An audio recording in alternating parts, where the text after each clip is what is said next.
Hey everyone! Welcome back to Tech Tip Nest. In today's video, I'm going to show you how to add photos to your TikTok videos.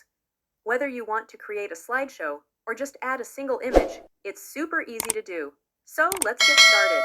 First, open the TikTok app on your phone and make sure you're logged into your account.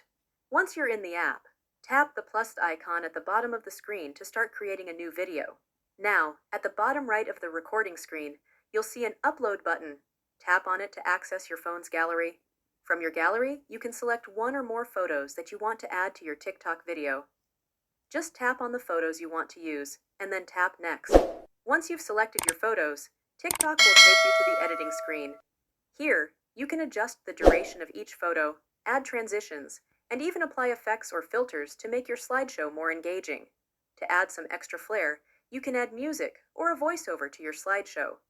Just tap on the Sounds button at the bottom of the screen to choose a track or hit VoiceOver if you want to record your own narration. Once you're happy with your video, tap Next. You'll be taken to the posting screen where you can add a description, hashtags, and adjust your privacy settings. When you're ready to share your creation with the world, just tap Post. And there you go. Your TikTok with photos is now live. That's it for today's tutorial. If you found this video helpful, make sure to give it a thumbs up, subscribe to Tech Tip Nest for more tips and tricks, and hit the notification bell so you never miss an update. Thanks for watching, and I'll see you in the next video.